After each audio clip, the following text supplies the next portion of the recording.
ನಮಸ್ತೆ ಮಿತ್ರರೇ, ಇವತ್ತು ಹಲಸಿನ ಬೀಜ ಹಾಗೂ ಮಂಗಳೂರು ಕುಕುಂಬರ್, ಮಂಗಳೂರು ಸೌತೆಕಾಯಿಯನ್ನು ಬಳಸಿ ಒಂದು ರುಚಿಕರವಾದ ರಸ ಅಂದರೆ ಗ್ರೇವಿಯನ್ನು ಮಾಡೋಣ. ಹೆಚ್ಚಾಗಿ ಮಳೆಗಾಲದಲ್ಲಿ ನಾವು ಕರಾವಳಿಗರು ಮಾಡುವಂತಹ ಈ ಒಂದು ರಸ ಬಹಳ ಟೇಸ್ಟಿಯಾಗಿ ಬರ್ತದೆ. ಅನ್ನಕ್ಕೂ ಆಗ್ತದೆ ಅಥವಾ ದೋಸೆಗಳಿಗೂ ಆಗ್ತದೆ, ಇಡ್ಲಿಗೂ ಆಗ್ತದೆ, ಯಾವುದಕ್ಕೂ ಇದು ಒಂದು ಸಾಂಬಾರ್ ಟೈಪ್ನಂತಹದ್ದು. ಹಾಗಾದರೆ ಇದನ್ನು ಹೇಗೆ ಮಾಡುವುದು ಎಂದು ನೋಡುವ ಮೊದಲು ಯಾರೆಲ್ಲ ನನ್ನ ಚಾನಲನ್ನು ನೋಡ್ತಿದ್ದೀರಿ, ಯಾರೆಲ್ಲ ಇನ್ನೂ ಸಬ್ಸ್ಕ್ರೈಬ್ ಮಾಡಿಲ್ಲ ದಯವಿಟ್ಟು ಸಬ್ಸ್ಕ್ರೈಬ್ ಮಾಡಿ, ಸಪೋರ್ಟ್ ಮಾಡಿ ಅಂತ ಹೇಳುತ್ತಾ ಬನ್ನಿ ಈ ಒಂದು ಗ್ರೇವಿ ಅಥವಾ ರಸವನ್ನು ಹೇಗೆ ಮಾಡುವುದು ಎಂದು ನೋಡೋಣ. ವೀಕ್ಷಕರೇ, ಇವತ್ತು ಮಂಗಳೂರು ಸೌತೆಕಾಯಿ ಹಾಗೂ ನಮ್ಮ ಬೋಳೆ ಅಂದರೆ ಪೆಲ್ತಡಿ, ಜಾಕ್ ಫ್ರೂಟ್ ಸೀಡ್ಸ್ ಇದನ್ನು ಹಾಕಿ ಒಂದು ನಮ್ಮ ಓಲ್ಡ್ ಸ್ಟೈಲಿಯ ಪದಾರ್ಥವನ್ನು ಮಾಡ್ತಿದ್ದೇನೆ. ಬಹಳ ರುಚಿಕರವಾಗಿ ಬರ್ತದೆ. ಇದನ್ನು ನಾನು ಏನು ಮಾಡಿದೆ ಅಂತ ಹೇಳಿದರೆ, ಚೆನ್ನಾಗಿ ಹೀಗೆ ಒಂದು ಹೀಗೆ ಪೆಟ್ಟು ಕೊಟ್ಟಿದ್ದಕ್ಕೆ ಇದನ್ನು ನೀರಿನಲ್ಲಿ ಹಾಕಿಟ್ಕೊಂಡಿದ್ದೇನೆ. ಈಗ ಇದನ್ನು ನಾನು ಕುಕ್ಕರ್ನಲ್ಲಿ ಹಾಕ್ಕೊಳ್ತೇನೆ. ಮೊದಲಿಗೆ ನಾವು ಈ ಒಂದು ಎಲ್ಲ ನನ್ನ ನೋಡಿ ಹೀಗೆ ಕಟ್ಟಾದಂತಹ ಒಂದು ಇದನ್ನೇ ಸುರಿಗೆ ನಾವು ಯೂಸ್ ಮಾಡ್ಕೋಬೇಕು, ಯಾಕೆಂದರೆ ಮತ್ತೆ ಅದು ಹಾಳಾಗ್ತದೆ. ಇದನ್ನು ನಾನು ಸ್ವಲ್ಪ ನೀರನ್ನು ಹಾಕ್ಕೊಂಡು ಒಂದು 10-15 ನಾವು ಮುಳುಗುವಷ್ಟು ನೀರು ಹಾಕೊಳ್ಳೋಣ. ಸ್ವಲ್ಪ ಅದಕ್ಕೆ ಉಪ್ಪು ಸಹ ಹಾಕೊಳ್ತಿದ್ದೇನೆ ನಾನು. ಗ್ಯಾಸನ್ನು ಉರಿಸಿ ಇದಕ್ಕೆ ಒಂದು 2 ವಿಸಿಲ್ ಉಪ್ಪು ಸ್ವಲ್ಪ ಹಾಕೊಳ್ಳೋಣ ಮತ್ತು ಮುಚ್ಚಳ ಮುಚ್ಚಿ ಒಂದು 2 ಅಥವಾ 1 ನಾವು ಅದನ್ನು ಜಜ್ಜಿಕೊಂಡಿದ್ದೇವೆ, ಅದರಿಂದಾಗಿ ನಾವು 1 ವಿಸಿಲ್ ಸಹ ಸಾಕಾಗ್ತದೆ ಅಥವಾ 2 ವಿಸಿಲ್ ತೆಗೆದುಕೊಳ್ಳೋಣ. ಇದೀಗ ಇಲ್ಲಿ ಬೇಯ್ತಾ ಇರುವಾಗ ಇಲ್ಲಿ ನಾನು ಈ ಸೌತೆಕಾಯನ್ನು, ಇದರದ್ದು ಇಷ್ಟು ದೊಡ್ಡದು ಬೇಕಂತಿಲ್ಲ, ತುಂಬ ಮಂದಿ ಇದ್ದರೆ ಒಂದು 5-6 ಮಂದಿಗೆ ಮಾಡೋದಾದರೆ ಇಡೀ ಬೇಕು. ಒಂದು 2 ಮಂದಿಗೆ ಮಾಡೋದಾದರೆ ನಾವು ಒಂದು ಸಣ್ಣ ತುಂಡಿನಷ್ಟು ಸಾಕು. ಈಗ ಇದರ ಮೊದಲಿಗೆ ಸಿಪ್ಪೆಯನ್ನು ತೆಗೆದುಕೊಳ್ತೇನೆ. ಎಲ್ಲ ಸಿಪ್ಪೆ ತೆಗೆದು ನಾನು ತೋರಿಸ್ತೇನೆ. 2 ವಿಸಿಲ್ ಆಯಿತು. ಇಲ್ಲಿ ನಾನು ಇಲ್ಲಿ ಸಿಪ್ಪೆ ಸಹ ನಂದು ಇಲ್ಲಿ ಕೆಳಗೆ ತೆಗೆದಾಯಿತು ನೋಡಿ, ಸಿಪ್ಪೆ ತೆಗೆದಾಯಿತು. ಈಗ ಇದನ್ನೀಗ ಸಿಪ್ಪೆಯನ್ನು ಸೈಡ್ ಮಾಡಿಕೊಂಡು ಎಷ್ಟೆಷ್ಟು ದೊಡ್ಡ ಹೋಳುಗಳು ಹೇಳಿ ನಾನು ತೋರಿಸ್ಕೊಡ್ತೇನೆ. ಸಿಪ್ಪೆ ಇಟ್ಟು ಮಾಡಲಿಕ್ಕಿಲ್ಲ, ನಾವು ಸಾಂಬಾರು ಮಾಡುವಾಗ ಮಾತ್ರ ಸಿಪ್ಪೆಯನ್ನು. ನಾನು ಇದನ್ನು ಗ್ಯಾಸನ್ನು ಆಫ್ ಮಾಡ್ಕೊಳ್ತಿದ್ದೇನೆ. 2 ವಿಸಿಲ್ ಸಾಕು. ಈಗ ಇದರದ್ದು ಮೊದಲಿಗೆ ಇದನ್ನು ತೆಗೆದುಕೊಂಡು, ಇದೆಲ್ಲ ಏನು ಬೇಡ. ಇಲ್ಲಿ ನೀವು ನೋಡಬೇಕು, ಒಮ್ಮೊಮ್ಮೆ ಈ ಮಂಗಳೂರು ಸೌತೆಕಾಯಿ ಇದು ಕಹಿ ಇರ್ತದೆ. ಕಹಿ ಇದ್ರೆ ಕರೆಕ್ಟ್ ಇದರಲ್ಲಿ ಹೀಗೆ ಎಳ್ದು ತೆಗಿಬೇಕು. ಕಹಿ ಇರದಿದ್ರೆ ಖಾಲಿ ಕೈಯಲ್ಲಿ ತೆಗೆದ್ರೆ ಸಾಕು, ಯಾಕೆಂದರೆ ಇದರಲ್ಲಿ ಸಹ ತುಂಬ ಪೌಷ್ಟಿಕಾಂಶಗಳು ಇರ್ತದೆ. ಕಹಿ ಇದ್ರೆ ಹೀಗೆ ಉದ್ದಕ್ಕೆ ತೆಗೆದುಕೊಂಡು ನೋಡಿ, ಇಷ್ಟಿಷ್ಟು ದೊಡ್ಡದಾಗಿ ತುಂಡುಗಳನ್ನಾಗಿ ಮಾಡ್ತೇನೆ. ಎಲ್ಲವನ್ನು ಸಹ ನಾನು ಇಷ್ಟು ದೊಡ್ಡ ಹೋಳುಗಳಾಗಿ ಮಾಡಿ ರೆಡಿ ಮಾಡ್ತೇನೆ. ಓಕೆ, ಇಲ್ಲಿ ಕಟ್ಟಾಯಿತು. ಇದನ್ನೀಗ ಒಂದು ಬಾಣಲೆಯಲ್ಲಿ ಹಾಕೊಳ್ತಿದ್ದೇನೆ. ಇದಕ್ಕೆ ಸ್ವಲ್ಪ ಮುಳುಗುವಷ್ಟು ನೀರನ್ನು ಹಾಕೊಳ್ಳೋಣ. ಇಲ್ಲಿ ಒಂದು ನೀರುಳ್ಳಿ, ಸಣ್ಣದಾದರೆ 1 ನೀರುಳ್ಳಿ, ದೊಡ್ಡದಾದರೆ ಅರ್ಧ ನೀರುಳ್ಳಿ ಸಹ ಸಾಕಾಗ್ತದೆ. ಇಷ್ಟು ಸೌತೆಗೆ ಅಷ್ಟು ಸಾಕು. ಒಂದು ಉದ್ದಕ್ಕೆ ಹೀಗೆ ಸ್ಲೈಸ್ ಮಾಡಿಕೊಂಡು ಹಾಕೊಳ್ಳೋಣ. ಇನ್ನು ಕರಿಬೇವಿನ ಸೊಪ್ಪು ಒಂದು 2-3 ದಂಟಿನಷ್ಟು ಹಾಕ್ಕೊಂಡು ಇದನ್ನು ಮುಚ್ಚಳವನ್ನು ಮುಚ್ಚಿಕೊಂಡು ಬೇಯಿಸ್ಕೊಳ್ಳೋಣ. ಇದು ಇಲ್ಲಿ ಬೇಯ್ತಾ ಇರುವಾಗ ಇಲ್ಲಿ ನೋಡಿ ಮಸಾಲೆ ಪದಾರ್ಥ ಏನೆಲ್ಲ ಬೇಕು ನೋಡುವ.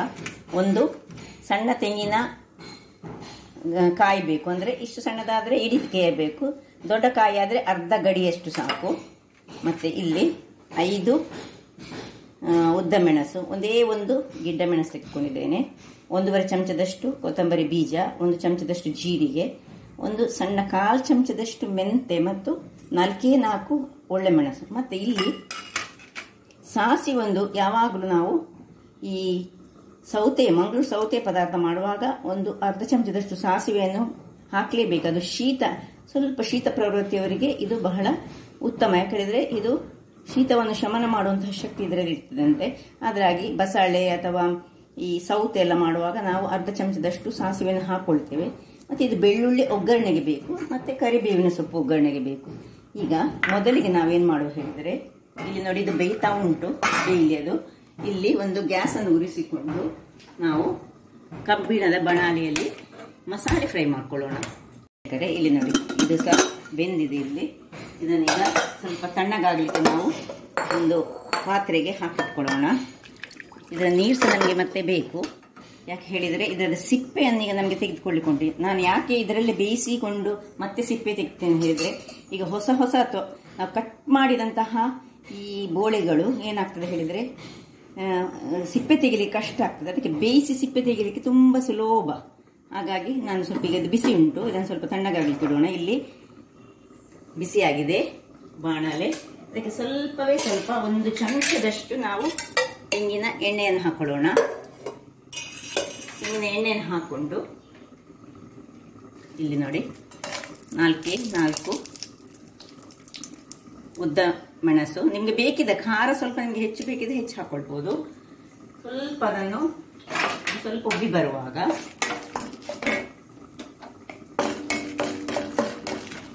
ಉಳಿದೆಲ್ಲ ಮಸಾಲೆಗಳು ಇಲ್ಲಿ ನೋಡಿ, ಕೊತ್ತಂಬರಿ, ಜೀರಿಗೆ, ಸ್ವಲ್ಪ ಮೆಂತೆ ಮತ್ತು 4 ಕಾಳು ಮೆಣಸು. ಹೆಚ್ಚು ಕಾಳು ಮೆಣಸು ಹಾಕ್ಲಿಕ್ಕೆ ಹೋಗಬೇಡಿ, ಸ್ವಲ್ಪ ಅದು ಖಾರ ಬರ್ತದೆ. ಇಷ್ಟನ್ನು ಸ್ವಲ್ಪ ಫ್ರೈ ಮಾಡುವಾಗ ಅದಕ್ಕೆ ಒಂದು ಕರಿಬೇವಿನ ಸೊಪ್ಪು ಹಾಕೊಳ್ಳೋಣ. ಫ್ರೈ ಅದು ಬಹಳ ಸ್ಮೆಲ್ ಒಳ್ಳೆ ಕೊಡ್ತದೆ. ಜಸ್ಟ್ ಸಣ್ಣ ಉರಿಯಲ್ಲಿ ಇದನ್ನು ಸ್ವಲ್ಪ ಫ್ರೈ ಮಾಡಿಕೊಳ್ಬೇಕು. ವೀಕ್ಷಕರೇ, ಆಯಿತು ನೋಡಿ. ಇದನ್ನು ಆಫ್ ಮಾಡ್ಕೊಳ್ತಿದ್ದೇನೆ. ಒಂದು ಘಮ ಬರುವವರೆಗೆ ಮಾತ್ರ ಹುರಿಬೇಕು, ಸಾಕು. ಇದನ್ನೀಗ ತಣ್ಣಗಾಗಲಿಕ್ಕೆ ಹೀಗೆ ಬಿಡೋಣ. ಇಲ್ಲಿ ಇದು ತಣ್ಣಗಾಗಿದೆ ನೋಡಿ. ಇದನ್ನು ನಾವೇನು ಮಾಡಿಕೊಳ್ಳೋಣ ಹೇಳಿದರೆ, ಈ ಬೇಯ್ತಾ ಇರುವ ಸೌತೆಗೆ ಇದನ್ನು ಹೀಗೆ ಸಿಪ್ಪೆಯನ್ನು ಒಂದೊಂದಾಗಿ ತೆಗೆದುಕೊಂಡು ನೋಡಿ, ಎಷ್ಟು ಈಸಿಯಾಗಿ ಬರ್ತದೆ ಸಿಪ್ಪೆ ತೆಗಿಲಿಕ್ಕೆ. ಇದು ಖಾಲಿ ಹೀಗೆ ತೆಗೆಯುವಾಗ ಸ್ವಲ್ಪ ನಮಗೆ ಕಷ್ಟ ಆಗ್ತದೆ ನೋಡಿ. ಇದಕ್ಕೆ ಹಾಕ್ಕೊಳ್ತಿದ್ದೇನೆ. ಒಂದೊಂದಾಗಿ ಬೇಯುವುದಕ್ಕೆ ನೋಡಿ, ಸಿಪ್ಪೆ ತೆಗೆದುಕೊಂಡು ಹಾಕ್ಕೊಂಡ್ರೆ ಆಯಿತು. ಸಿಪ್ಪೆ ಈಸಿಯಾಗಿ ಬರ್ತದೆ. ಇದು ಬೇಕಿದ್ರೆ ಹೀಗೆ ಕಪ್ಪು ಉಂಟಲ್ಲ, ಇದು ಸಹ ಬೇಕಿದ್ರೆ ತೆಗೆದುಕೊಳ್ಳಿ. ಆದರೆ ಇದರಲ್ಲಿ ಸ್ವಲ್ಪ ಪೌಷ್ಟಿಕಾಂಶದ ಇರ್ತದೆ, ಅದರಿಂದಾಗಿ ತೆಗೆದುಕೊಳ್ಬೇಡಿ. ಹೀಗೆಲ್ಲವನ್ನು ತೆಗೆದು ನಾನು ಇದಕ್ಕೆ ಹಾಕ್ಕೊಳ್ತೇನೆ. ಕೊನೆಯದಾಗಿ ಕೊನೆಯ ಜಾಕ್ ಫ್ರೂಟ್ ಸೀಡ್ ನೋಡಿ, ಇದನ್ನು ಹೀಗಾಗಿ ಇದಕ್ಕೆ ಹಾಕ್ತಿದ್ದೇನೆ. ಇಲ್ಲಿ ನೋಡಿ, ಇದು ಸಿಪ್ಪೆ ಉಂಟಲ್ಲ, ಇದು ಡಿಸ್ಕಾರ್ಡ್. ಸಿಪ್ಪೆ ಹೀಗೆ ತೆಗೆದಿಟ್ಕೊಳ್ಬೇಕು. ಇನ್ನು ಈ ನೀರನ್ನು ಇದಕ್ಕೆ ಹಾಕೊಳ್ಳೋಣ. ಬೇಯಿಸಿದ ನೀರು, ಇದರಲ್ಲಿ ಒಳ್ಳೆ ಪೌಷ್ಟಿಕಾಂಶಗಳಿರ್ತದೆ. ಬೇಕಿದ್ರೆ ಕೆಳಗಿನ ಭಾಗ ಸ್ವಲ್ಪ ಬಾಕಿಯನ್ನಿಟ್ಟು ಇದನ್ನು ಬಿಸಾಡ್ಬೋದು. ಈಗ ಪುನಃ ಇದನ್ನು ಮುಚ್ಚಿಟ್ಟುಕೊಂಡು ಒಂದು 2-3 ನಿಮಿಷ ಸ್ವಲ್ಪ ಇದಕ್ಕೆ ತಿರುಗಿಸ್ಕೊಳ್ಳೋಣ. ಇದರಲ್ಲಿ ಈ ಹೊತ್ತಿನಲ್ಲಿ ಸ್ವಲ್ಪ ಉಪ್ಪು ಹಾಕೊಳ್ಳೋಣ. ಯಾಕಂದರೆ ಆಲ್ರೆಡಿ ನಾವು ಈ ಜಾಕ್ ಫ್ರೂಟಿಗೆ ಬೇಯುವಾಗ ಉಪ್ಪು ಹಾಕ್ಕೊಂಡಿದ್ದೇವೆ. ಅದರಿಂದಾಗಿ ಸ್ವಲ್ಪ ಉಪ್ಪನ್ನು ಹಾಕ್ಕೊಂಡು ಒಂದು 2 ನಿಮಿಷಗಳ ಕಾಲ ಬೇಯಿಸ್ಕೊಳ್ಳೋಣ. ವೀಕ್ಷಕರೇ, ಇದೀಗ ತಣ್ಣಗಾಗಿದೆ. ಈಗ ಇದನ್ನು ಒಂದು ಮಿಕ್ಸಿ ಜಾರಿಗೆ ಹಾಕೊಳ್ಳೋಣ. ಈಗ ಇದೇ ಬಾಣಲೆಯನ್ನು ನಾನು ಇಟ್ಟು ಇದರಲ್ಲಿ ಸ್ವಲ್ಪ ನಾನು ಈ ಸಾಸಿವೆಯನ್ನು ಹುರಿದಿಟ್ಕೊಳ್ತೇನೆ. ಅದನ್ನು ಇದರ ಒಟ್ಟಿಗೆ ಸುರಿಗೆ ಹಾಕೊಳ್ಳಿಕ್ಕೆ ಇಲ್ಲ, ಇದು ಸ್ವಲ್ಪ ಅದಾಗಲಿ. ಇಲ್ಲಿ ನೋಡಿ, ತೆಂಗಿನ ತುರಿ, ಇದನ್ನು ಸ್ವಲ್ಪ ನಾನು ಹೇಳಿದ್ದೆಲ್ಲ ಕಟ್ಟಾದದ್ದು ಹೆರಿಯುವಾಗ, ಈಗ ಮಳೆಗಾಲದಲ್ಲಿ ಹಾಗೆ ಸ್ವಲ್ಪ ನೀರು ಬಿದ್ದ ತೆಂಗಿನಕಾಯಿಗಳಾದರೆ ಏನಾಗ್ತದೆ ಹೇಳಿದರೆ, ಹೆರಿಯುವಾಗ ಅದರ ಒಟ್ಟಿಗೆ ಇದು ಕಟ್ಟಾಗಿ ಬರ್ತದೆ. ಅಂಥದನ್ನು ನಾವು ಸ್ವಲ್ಪ ಗುದ್ದಿಕೊಂಡ ಅಥವಾ ಸಣ್ಣ ಸಣ್ಣ ಪೀಸ್ ಆಗಿ ಮಾಡಿದರೆ ಒಳ್ಳೆಯದು. ಇಲ್ಲಿ ಈಗ ನಾನು ಸಣ್ಣ 2 ಪೀನಟ್ ಗಾತ್ರದ ಹುಳಿಯನ್ನು ಹಾಕೊಳ್ತಿದ್ದೇನೆ. ಇನ್ನು ಸ್ವಲ್ಪ ಒಂದು ಪಿಂಚ್ ಆಫ್ ಹಳದಿ, ಇಷ್ಟನ್ನು ಹಾಕಿ ನಾವು ಗ್ರೈಂಡ್ ಮಾಡುವ ಮೊದಲು ಇಲ್ಲಿ ಬೇಯ್ತಾ ಇರುವುದಕ್ಕೆ ಸ್ವಲ್ಪ ಹಿಂಗನ್ನು ಹಾಕೊಳ್ತಿದ್ದೇನೆ ನಾನು. ಇದನ್ನು ಬೇಕಿದ್ರೆ ನೀವು ಈ ಹಲಸಿನ ಬೀಜ ಬೇಯಿಸುವಾಗಲೇ ಹಾಕೊಳ್ಬಹುದು, ಅಥವಾ ಈಗ ಹಾಕಿದರೆ ಸಹ ಆಗ್ತದೆ. ಮತ್ತೆ ಒಂದು ಒಗ್ಗರಣೆಗೆ ಸಹ ಬೇಕು.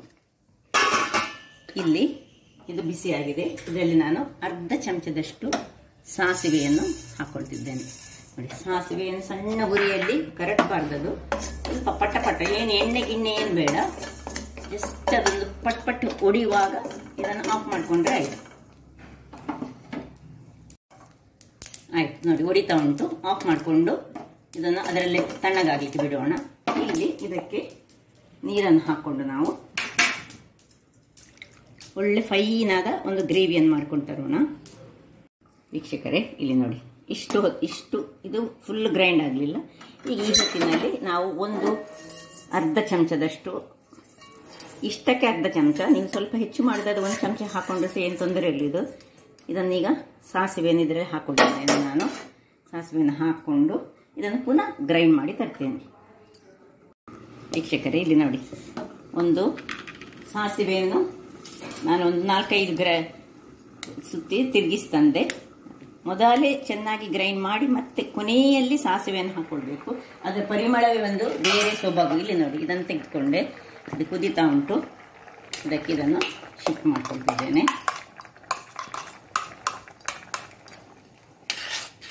ಇದು ಸ್ವಲ್ಪ ದಪ್ಪದಲ್ಲಿಟ್ಟರೆ ಸಹ ಒಳ್ಳೆಯದಾಗ್ತದೆ. ಅಥವಾ ನಿಮಗೆ ಸ್ವಲ್ಪ ನೀರಾಗಿ ಅನ್ನಕ್ಕೆ ಕಲಸಬೇಕಿದ್ರೆ ಸಹ ಕಲಸಿ ಸಹ ಮಾಡ್ಕೊಳ್ಬೋದು. ಎಲ್ಲವನ್ನು ಹಾಕ್ಕೊಳ್ತಿದ್ದೇನೆ. ಇದಕ್ಕೆ ಸ್ವಲ್ಪ ನೀರನ್ನು ಹಾಕ್ಕೊಂಡು ಮಿಕ್ಸಿ ಜಾರಿಗೆ ಇದದು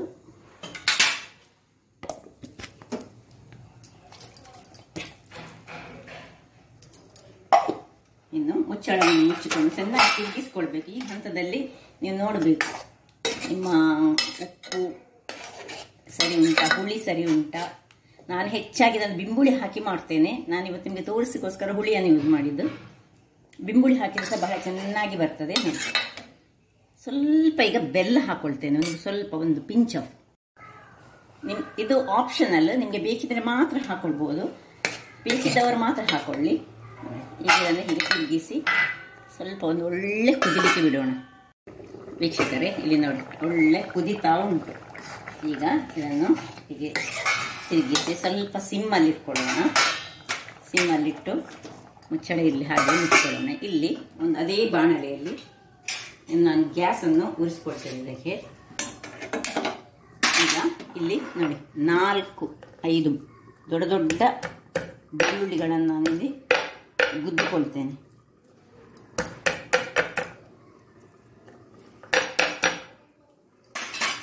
ಸ್ವಲ್ಪ ಬೆಳ್ಳುಳ್ಳಿ ಜಾಸ್ತಿ ಬೇಕು. ಇಲ್ಲಿ ನೋಡಿ, ಇದು ಬಿಸಿ ಆಗುವಾಗ ಇದಕ್ಕೆ ಒಂದು 2 ಸ್ಪೂನಿನಷ್ಟು ಎಣ್ಣೆಯನ್ನು ಹಾಕೊಳ್ಳೋಣ.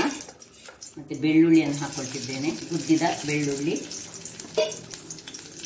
ಹಾಗೂ ಇದು ಸ್ವಲ್ಪ ಉರಿ ಸ್ವಲ್ಪ ಸಣ್ಣದಿರಲಿ, ಯಾಕೆ ಹೇಳಿದರೆ ಬೆಳ್ಳುಳ್ಳಿ ಸ್ವಲ್ಪ ಕಲರ್ ಚೇಂಜ್ ಆಗಬೇಕು. ಒಳ್ಳೆ ಬೆಳ್ಳುಳ್ಳಿ ಇದರಲ್ಲಿ ಫ್ರೈ ಆದ ಪರಿಮಳ ಬರ್ತಾ ಉಂಟು. ಈಗ ಕರಿಬೇವಿನ ಸೊಪ್ಪನ್ನು ಸೈಡಲ್ಲಿ ಹಾಕೊಳ್ತಿದ್ದೇನೆ. ಕೊನೆಯದಾಗಿ ಈ ಸಾಸಿವೆಯನ್ನು ಆ ಎಣ್ಣೆಯಲ್ಲೇ ಹಾಕೊಳ್ತೇನೆ, ಯಾಕಂದರೆ ಕರಟಿ ಹೋಗ್ತದೆ ಅದು.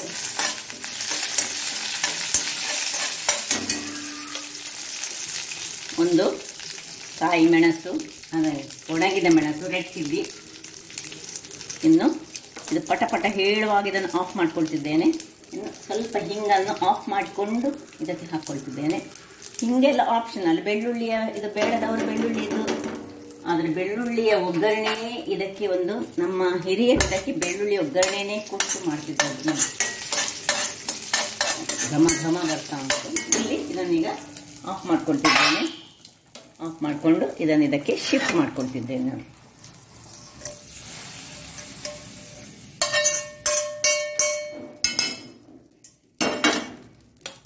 ಘಮ ಘಮಿಸುವಂತಹ ಒಂದು ಈ ಜಾಕ್ ಫ್ರೂಟ್ ಆ್ಯಂಡ್ ಮಂಗಳೂರು ಸೌತೆಕಾಯಿಯ ರಸ ರೆಡಿ ಆಯಿತು. ಇನ್ನು ಸರ್ವಿಂಗ್ ಟೈಮ್. ವೀಕ್ಷಕರೇ, ಇಲ್ಲಿದೆ. ಅದನ್ನು ಸರ್ವ್ ಮಾಡುವ ಮೊದಲು ನಾನೊಂದು ಕಬ್ಬಿಣದ ಬಾಣಲೆಯಲ್ಲಿ ಈಗ ನಾನು ಒಗ್ಗರಣೆ ಕೊಟ್ಟದನ್ನು ನಾವು ಹಾಗೆ ಇಡ್ಲಿಕ್ಕೆ ಆಗುದಿಲ್ಲ. ಆಗ ಏನು ಮಾಡಬೇಕು, ಹೆಚ್ಚಾಗಿ ಕೆಲವರು ಹೇಳ್ತಾರೆ ಈ ಕಬ್ಬಿಣದ ಬಾಣಲೆಯನ್ನು ನಾವು ನೀರಿನಲ್ಲಿ ತೊಳಿಬಾರ್ದು. ಆದರೆ ನಾವು ಸಪೋಸ್ ನೋಡಿ, ಇದನ್ನು ನೀರಿನಲ್ಲಿ ನಾನು ಸ್ವಲ್ಪ ತೊಳಿಲೇಬೇಕಾಗ್ತದೆ, ಕಬ್ಬಿಣದ ಬಾಣಲೆ ಕೊಟ್ಟದ್ದು. ಈಗ ಇದನ್ನು ಇದರಲ್ಲಿ ಸ್ವಲ್ಪ ತೊಳೆದು, ಹೀಗೆ ನೀರು ಹಾಕಿ ತೊಳೆದು ಬಟ್ಟೆಯಲ್ಲಿ ಸ್ವಲ್ಪ ಒರೆಸಿಕೊಳ್ಬೇಕು. ಬಟ್ಟೆಯಲ್ಲಿ ಒರೆಸಿಕೊಂಡು ಇದನ್ನು ಕೊಂಡೋಗಿ ಬಿಸಿಲಲ್ಲಿ ಇಟ್ಕೊಳ್ಬೇಕು. ಅಥವಾ ಕೂಡಲೇ ಸ್ವಲ್ಪ ಗ್ಯಾಸನ್ನು ಆನ್ ಮಾಡಿಕೊಂಡು ಇದನ್ನು ಬಿಸಿ ಮಾಡಿಕೊಳ್ಬೇಕು. ಬಿಸಿ ಮಾಡಿಕೊಂಡ ಮೇಲೆ ಇದಕ್ಕೆ ಸ್ವಲ್ಪ ಎಣ್ಣೆಯನ್ನು ಹಾಕಿ ಒರೆಸಿಟ್ರೆ ನಮ್ಮ ಕಬ್ಬಿಣದ ಬಾಣಲೆ ಏನಾಗುದಿಲ್ಲ.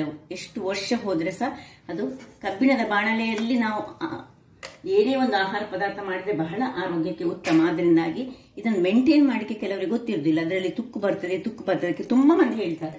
ಹಾಗಿರುವಾಗ ನೋಡಿ, ಹೀಗೆ ಆದ ಮೇಲೆ ಡ್ರೈ ಮಾಡ್ಕೊಳ್ಬೇಕು. ಡ್ರೈ ಮಾಡಿದ ಮೇಲೆ ಸ್ವಲ್ಪ ಒಂದು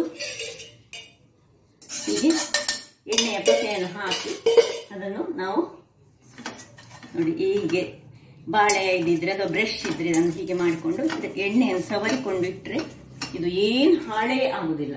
ಹಾಗಾದ್ರೆ ಗೊತ್ತಾಯ್ತಲ್ಲ ಹೇಗೆ ಕಬ್ಬಿಣದ ಬಾಣಲೆಯನ್ನು ನಾವು ಮೇಂಟೈನ್ ಮಾಡ್ಕೊಳ್ಬಹುದು. ಸ್ವಲ್ಪ ತೊಳಿಬಹುದು ನಾವು ನೀರಿನಲ್ಲಿ. ತುಂಬ ಮಂದಿ ಹೇಳ್ತಾರೆ ನೀರಿನಲ್ಲಿ ತೊಳಿಲಿಬಾರ್ದು ಅಂತ. ಆದರೆ ತೊಳೆದು ಈ ರೀತಿಯಾಗಿ ಮಾಡಿಟ್ರೆ ಇದನ್ನು ಸ್ವಲ್ಪ ಬಿಸಿ ಮಾಡಿದರೆ ಸಾಕು, ಅಥವಾ ನಾವು ಬಿಸಿಲಲ್ಲಿ ಇಟ್ಟರೆ ಸಾಕ್ತದೆ. ಇಲ್ಲಿ ನೋಡಿ, ಇದು ನಮ್ಮ ಪದಾರ್ಥ ರೆಡಿಯಾಗಿದೆ. ಕರಾವಳಿ ಶೈಲಿಯ ಜಾಕ್ ಫ್ರೂಟ್ ಮತ್ತು ಮ್ಯಾಂಗ್ಳೂರ್ ಕುಕುಂಬರ್ ಎಷ್ಟು ರುಚಿಯಾಗಿ ಬರ್ತದೆ ಹೇಳಿದೆ. ಇದ್ರೆ ಅದು ಆ ಬೀಜವನ್ನು ಊಟ ಮಾಡುವಾಗ ತಿನ್ನಲಿಕ್ಕೆ ಬಹಳ ಖುಷಿ ಆಗ್ತದೆ.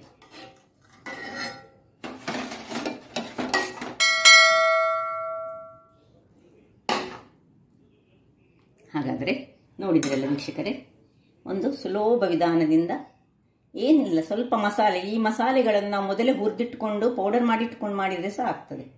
ಹಾಗಾದರೆ ನನ್ನ ಈ ಕುಕಿಂಗ್ ಚಾನಲ್ ನಿಮಗೆ ಇಷ್ಟ ಆದರೆ ಬೋಳೂರು ಸುವರ್ಣ ಚಾನಲನ್ನು ಲೈಕ್ ಮಾಡಿ, ಶೇರ್ ಮಾಡಿ ಹಾಗೂ ಸಬ್ಸ್ಕ್ರೈಬ್ ಮಾಡಿ ಹಾಗೂ ನನ್ನ ಇನ್ಸ್ಟಾಗ್ರಾಮ್ ಪೇಜನ್ನು ಫಾಲೋ ಮಾಡಿ. ಧನ್ಯವಾದಗಳು.